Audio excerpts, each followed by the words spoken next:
Hi, I want to talk a little bit about group polarization, which is just a fancy psychosocial way of saying people splitting into two different camps, and then the dialogue kind of gets shut down.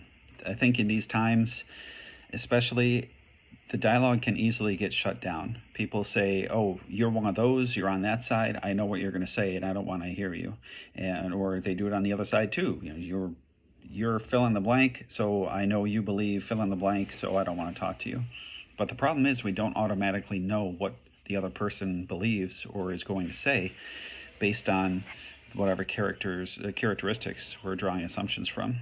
And that's really what it comes down to, is drawing assumptions and jumping to conclusions. It's kind of like stereotyping. So if you're conservative, that means that I know you believe XYZ.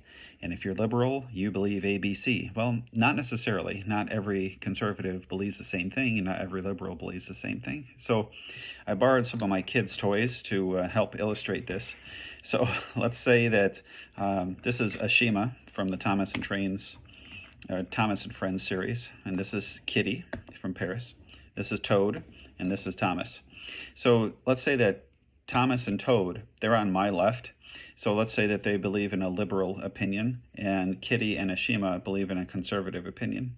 Well, Thomas is really far to the left. So far, he's off the screen now. Toad is more moderately left. They don't necessarily believe the same things, but oftentimes people on the right will say, well, you're liberal, you believe this or that. Well, they may or may not, because Thomas and Toad may believe things similarly, but they may have differences too. Let's take the idea of reforming the police.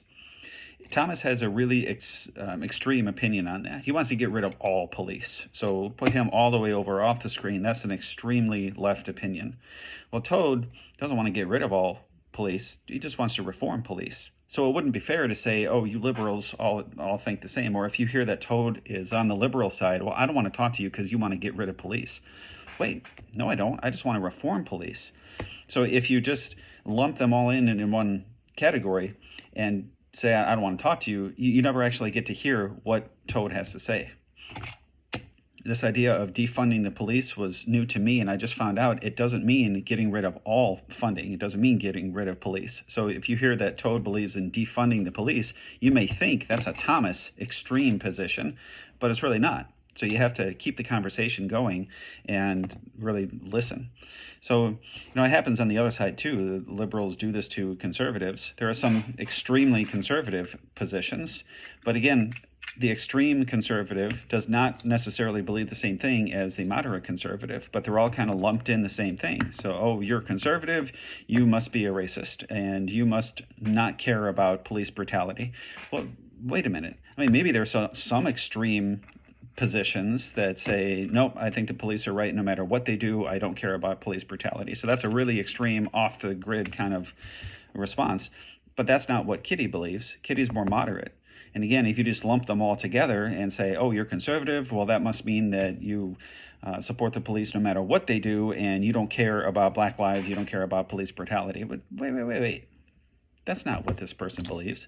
And what's interesting is, even though these two are on the opposite side of the political spectrum, they actually may have more in common. They both believe that there needs to be reform. So if they just refuse to talk to each other, they'll never know that.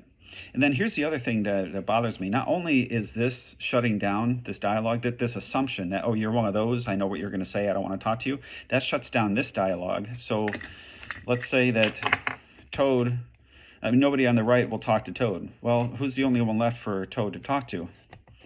That person with the really extreme view. And this is how people get even more extreme in their views, because this is shut off from them or cut off from them. And so that's the only way they can go. So not only do we lose that productive dialogue in that moment of, oh, I didn't think you would say that. We actually kind of agree. We lose that. And also people get a little bit more extreme. So I would encourage people to keep the dialogue going. Catch yourself making that assumption, oh, you're one of those, I know what you're going to say. Well, not necessarily. So just make sure that you're talking to who you think you're talking to. Because if you assume you're talking to one of these extreme people, you may not realize that, no, you're actually talking to one of these.